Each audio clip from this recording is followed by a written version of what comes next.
Hello students, welcome to the lecture on marketing channels, and after the lecture we will be able to learn the following objectives. Understand the meaning of marketing channels, explain the types of marketing channels, discuss the importance of marketing channels, define the distribution strategies. Let us begin with an introduction to marketing channels.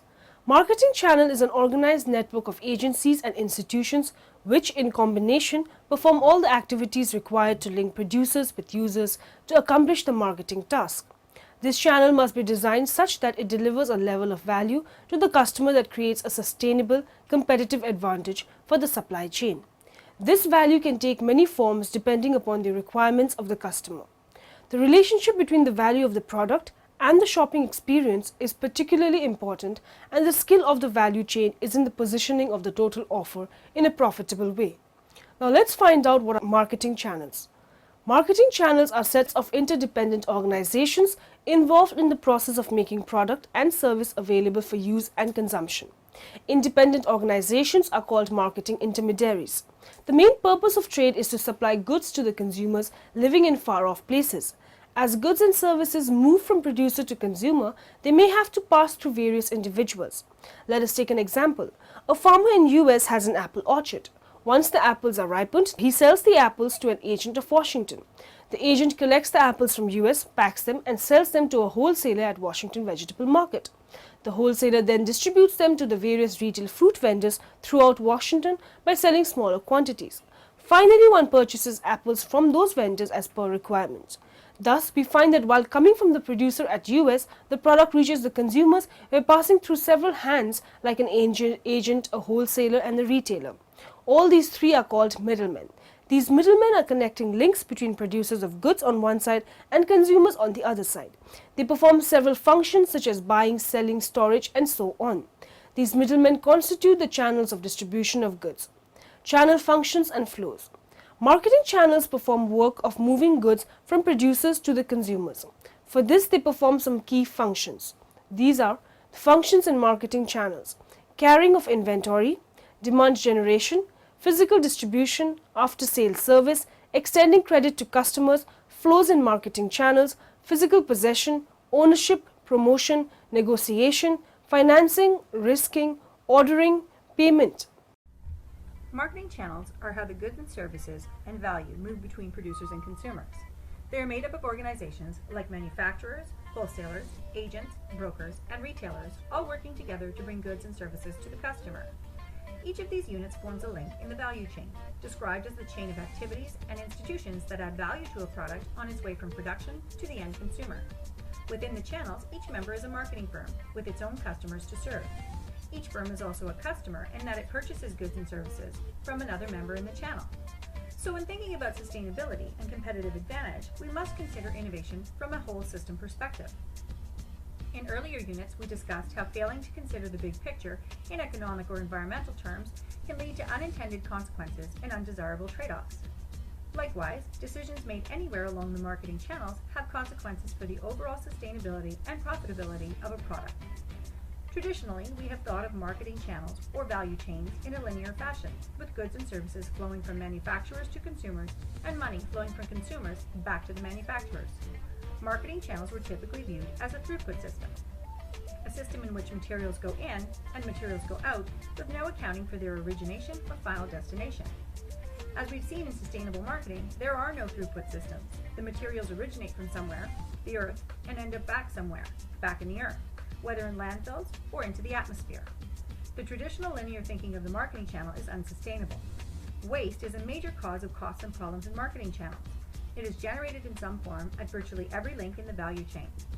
Historically, waste has been disposed of in the simplest and cheapest ways possible. The most obvious issue is that waste pollutes. Linear throughput systems increase concentrations of toxic substances in the environment, which destroy or reduce the effectiveness of natural systems and create problems for human health and well-being. Waste is expensive. It costs money to create waste, and it costs money to dispose of waste.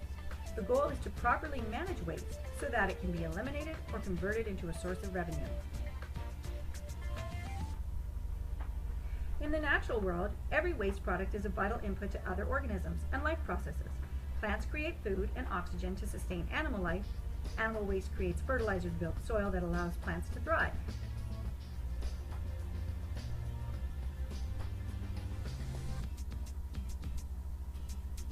Biomimicry, where industrial processes are modeled after biological processes, bred the cradle-to-cradle philosophy, whereby all industrial waste can and should be eliminated by making sure that all of it either serves as biodegradable nutrients for natural systems or is reclaimed for reuse in human technological systems. Cradle-to-cradle certification helps companies design products that can be reabsorbed by nature or reintroduced to the technosphere through recycling. Manufacturers who receive this certification produce with renewable energy, use water efficiently, and treat people responsibly. Cradle-to-cradle thinking results in marketing channels that require firms to think more responsibly about the waste they produce and to reduce it dramatically.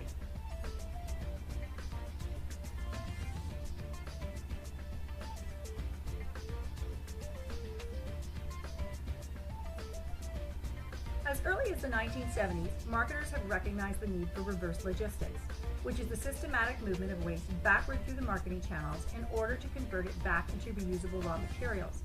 This is no easy feat and has presented a challenge for manufacturers for decades. One way for reverse logistics to work is for retailers to take recyclable materials back, like packaging, plastic bags, and used products. Consider electronics retailers who now provide programs for returning used electronics to be disposed of in a responsible manner.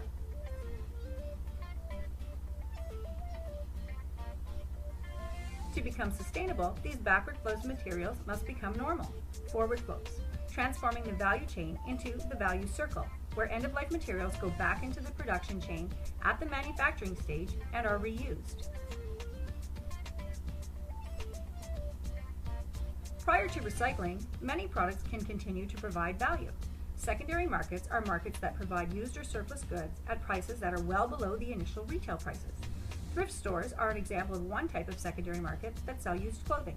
When the clothing ends its useful life cycle, the majority of it is valued as recycled material. But even before it reaches that stage, the thrift store industry can provide much sought-after used goods to a growing market.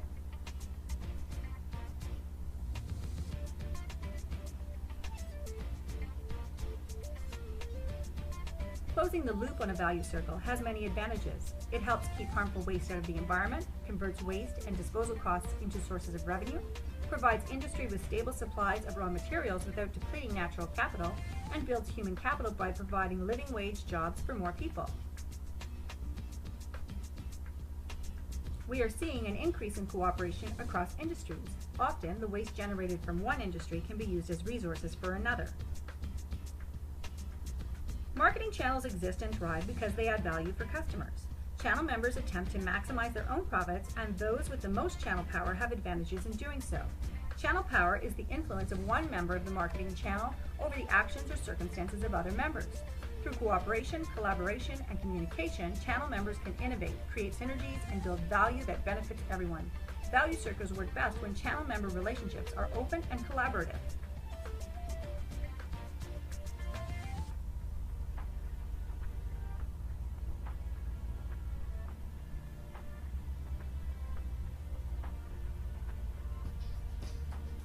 Collaboration, at its best, will strive to include the perspectives of both the upstream channel members, a company's supply chain, and the downstream channel members, a company's customers and their customers, on down to the final consumers of the company's product.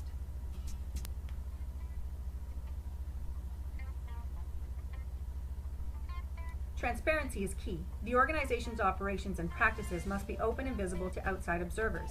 As we discussed in previous units, it is an important element in sustainable marketing. It makes it possible for all stakeholders, including other channel members, investors, and customers, to evaluate the sustainability of a product as it moves through the marketing channels.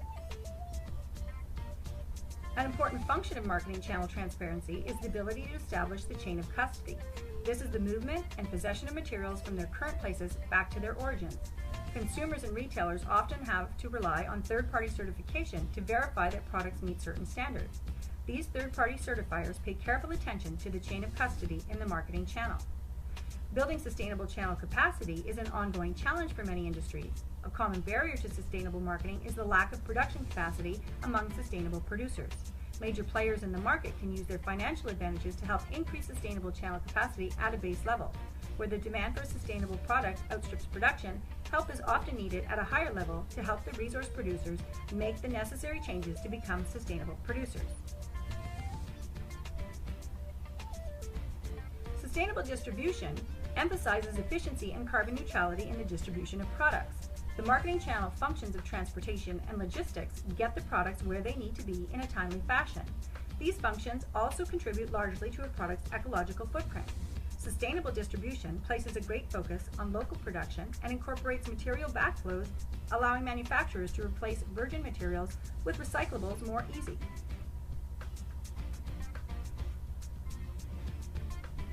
Green facilities and warehousing can offset the damaging aspects of building and parking lots by more sustainable building practices like those advocated and monitored by LEED certification programs.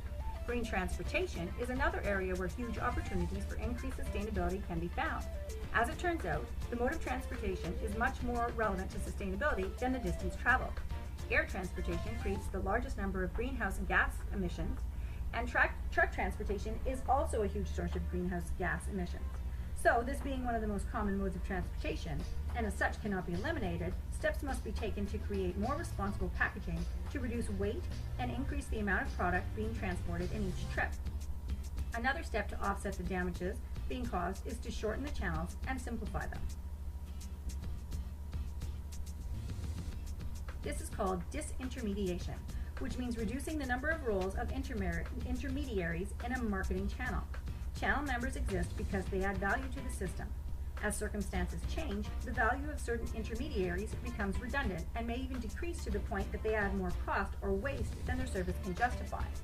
The marketing channel needs to be evaluated and re-evaluated regularly to ensure that value is being added at every step of the process. Where intermediaries can be reduced, thus shortening the channels, actions should be taken. Retailing has a key role in the marketing channel. It is the primary interface between consumers and the rest of the value circle. Retailers can facilitate the move to a more sustainable society through influencing suppliers, educating consumers, merchandising, and taking back recyclables. Supply chains and value circles function at their most optimal when each member of the chain takes a whole system perspective. Sustainability is influenced and achieved at every step in the process, and each member has a responsibility to make its area as sustainable as possible. Let's now discuss the types of marketing channels. Normally, goods and services pass through several hands before they come to the hands of the consumer for use. But in some cases, producers sell goods and services directly to the consumers without involving any middlemen in between them, which can be called as direct channel. So there are two types of channels, one direct channel and the other indirect channel. It can be found that there is just one direct channel, that is from producer to the consumer. There are many indirect channels like producer to the agent, to the wholesaler, to the retailer, to the consumer. Producer again to the wholesaler, retailer, consumer. Producer again to the agent, consumer. Producer to the wholesaler, consumer, and producer to the retailer and consumer. Direct channel. In this channel, producers sell their goods and services directly to the consumers. There is no middleman present between the producers and the consumers. The producers may sell directly to consumers through door-to-door salesmen and through their own retail stores. For example, Adidas, HPCL, Liberty Shoes Limited has their own retail shops to sell their products to consumers. For certain service organizations, consumers avail the service directly. Banks, consultancy firms, telephone companies, passenger and freight transport services, and so on are examples of direct channels of distribution of service. Indirect channel. The producer is producing goods on a large scale. It may not be possible for him to sell goods directly to consumers. As such, he sells goods through middlemen.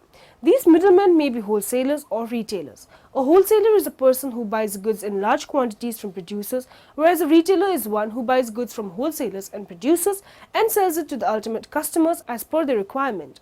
The involvement of various middlemen in the process of distribution constitutes the indirect channel of distribution. This is the common channel for the distribution of goods to ultimate consumers. Selling goods through wholesalers may be suitable in case of food grains, spices, utensils, and so on, and mostly of items which are smaller in size. Under this channel, the producers sell to one or more retailers who in turn sell to the ultimate consumers. This channel is used under the following conditions: when the goods cater to a local market, for example breads, biscuits, patties, and so on. When the retailers are big and buy in bulk but sell in smaller units directly to the consumers. Departmental stores and super bazaars are examples of this channel.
we shall now discuss the importance of marketing channels. There are hundreds and thousands of marketing intermediaries whose job is to help move goods from the raw material state to producers and then on to the consumers. Marketing intermediaries are organizations that assist in moving goods and services from producer to industrial and consumer users. They are organizations formerly called middlemen in the middle of a series of organizations that join together to help distribute goods. A channel of distribution is the whole series of marketing intermediaries who join together to transport and store goods in their path from producers to consumers. A wholesaler is a marketing intermediary that sells to other organizations. A retailer is an organization that sells to the ultimate consumers. Channels of distribution enhance communication flows and the flow of money entitled to goods. The latest trend is to try to eliminate wholesalers and the need for retail stores by selling over the internet. Why marketing need intermediaries? Manufacturers do not always need marketing intermediaries to sell their goods to consumer and industrial markets. Intermediaries perform certain functions better than most manufacturers. These functions include transportation, storage, selling, advertising, and relationship building. Companies often outsource distribution to others. Brokers are marketing intermediaries who bring buyers and sellers together and assist in negotiating an exchange, but do not take title to the goods. How intermediaries created exchange efficiency? Intermediaries create exchange efficiency by decreasing the number of contacts needed to establish marketing exchanges. Not only are intermediaries more efficient, but they are more effective than manufacturers. Intermediaries were often better at performing their functions than a manufacturer or consumer could be. Recently, technology has made it possible for manufacturers to reach consumers much more efficiently. Some manufacturers reach consumers directly on the internet. Retailers are now so closely linked with manufacturers that they can get delivery several times a day. Must change their function to remain viable. Value versus cost of intermediaries. Some people think that if we get rid of the intermediaries, we could greatly reduce the cost of the things we buy. The text uses the example of fiber fill to illustrate how marketing intermediaries facilitate the movement of goods. Values discussed include the value of not driving to Michigan to buy a box of cereal, the value of saving time, and effort by not having to drive to a wholesaler's on the outskirts of town. The text emphasizes three basic facts about intermediaries. Intermediaries can be eliminated, but the activities cannot be eliminated. Someone else still has to perform the task. Today, many activities are being performed on the World Wide Web, and intermediaries are being eliminated.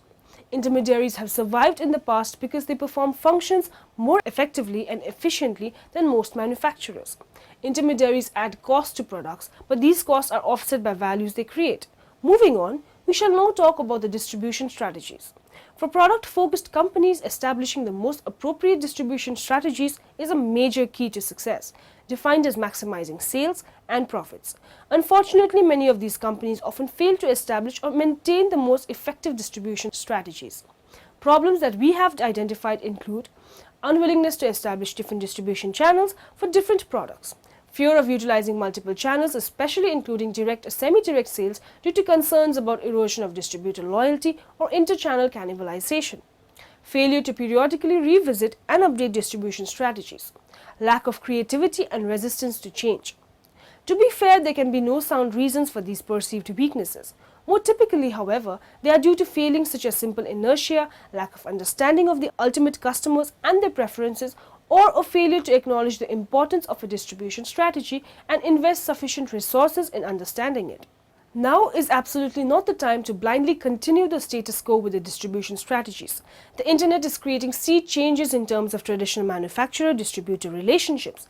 It has seen significant ways of disintermediation in multiple product lines and can facilitate cost-effective broadening of distribution channels.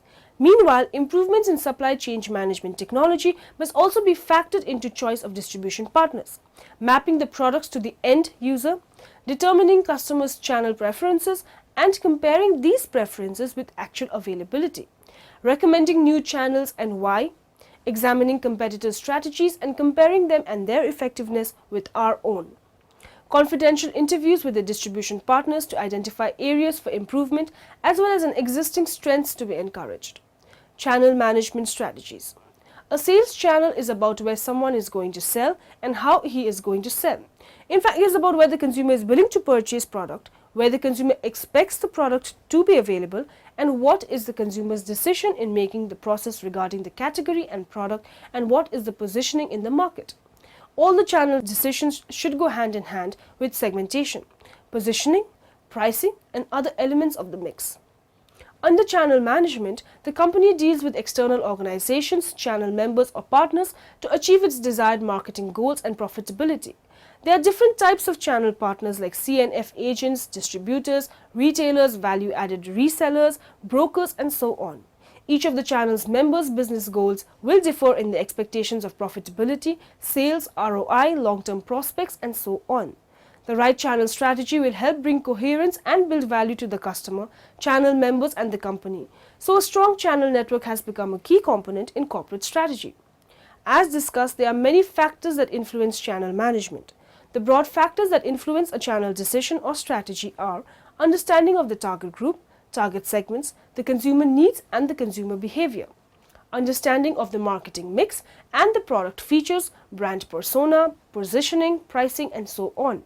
An understanding of the retailer's needs and behaviors, the channel goals and the functions to be performed by the channel, the legal issues to reach required, logistics and supply chain management. Supply chain management is a cross-functional approach to manage the movement of raw materials into an organization, certain aspects of the internal processing of materials into finished goods, and then the movement of finished goods out of the organization towards the end consumer.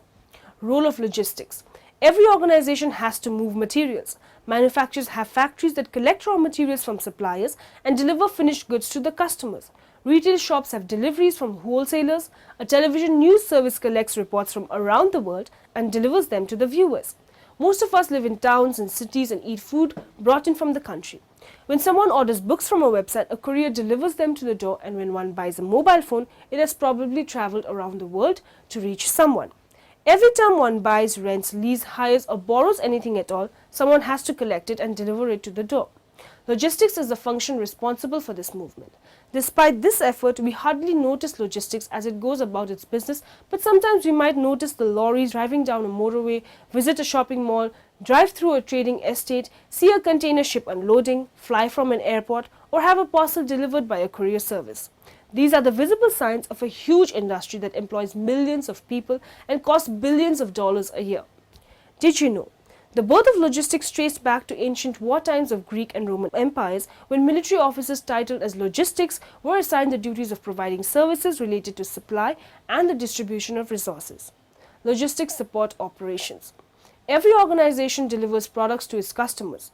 Traditionally, these products are described as either goods or services. Then manufacturers like Sony, Ford and Guinness make tangible goods, while the BBC, Qantas and Vodafone provide intangible services. But the view is misleading, and it is more realistic to describe every product as a complex package that contains a mixture of both goods and service. At one end of this spectrum are products that are predominantly goods such as cars, domestic appliances, clothes and furniture. At the other end are products that are predominantly services such as insurance, banking, education and telephone services. In the middle are products with a more even balance such as restaurant meals, hospitals and some websites. Materials. We have outlined the role of logistics in moving materials, but what exactly do we mean by materials? Sometimes this is obvious. For example, when the power station brings coal from a mine, a farmer takes potatoes to a market, or a computer manufacturer delivers PCs to a warehouse. With tangible goods, it is easy to see the role of logistics, and even organizations providing the most intangible services move some goods around, perhaps paperwork or consumables. Supply chain management. So far, we have described the movement of materials through a single organization, but no organization works in isolation, and each one acts as a customer when it buys materials from its own suppliers, and then it acts as a supplier when it delivers materials to its own customers. Did you know? The term supply chain management entered the public domain with Keith Oliver, a consultant at Booz Allen Hamilton, used it as an interview for the Financial Times in 1982. Wholesalers and retailers. Wholesalers and retailers are important middlemen who generally facilitate flow of goods from the producers to the consumers. Wholesalers are one of the most important middlemen in the channel of distribution who deals with the goods in bulk quantity. They buy goods in bulk from the producers and sell them in relatively smaller quantities to the retailers. In some cases, they also sell goods directly to the consumers if the quantity to be purchased is more. They usually deal with a limited variety of items and also in a specific line of product, like iron and steel, textiles, paper, electrical appliances, and so on. Let us know about the characteristics of wholesalers. The characteristics of wholesalers are: wholesalers buy goods directly from producers or manufacturers. Wholesalers buy goods in large quantities and sells in relatively smaller quantities. They sell different varieties of a particular line of product. Managing retailing. It includes all the activities involved in selling goods or services directly to final customers for their personal non-business use. A retailer is any business's enterprise whose sale volume comes primarily from retailing. Types of retailing. There are 8 categories. Specialty stores carry a narrow product line with a deep assortment within the line. For example, Athlete's Foot, Tall Men, and the limited department stores carry several product lines. For example, Sears, J.C. Penney, Bloomingdale's supermarkets, relatively large, low-cost, low-margin, high-volume, self-service operations designed to serve the consumer's total needs for food, laundry, and household maintenance products. For example, Kroger, Safeway, Food Lion. Now, in the end, let us summarize what we have learned in this lecture. A channel of distribution is the route or path along which goods move from producers to ultimate consumers.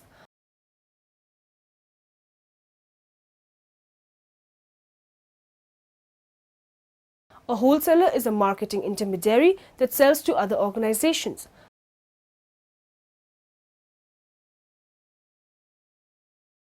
A retailer is an organization that sells to ultimate consumers.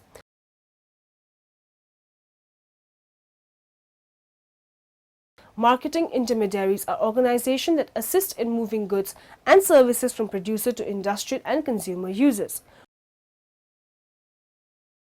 Brokers are marketing intermediaries who bring buyers and sellers together and assist in negotiating an exchange, but do not take title to the goods.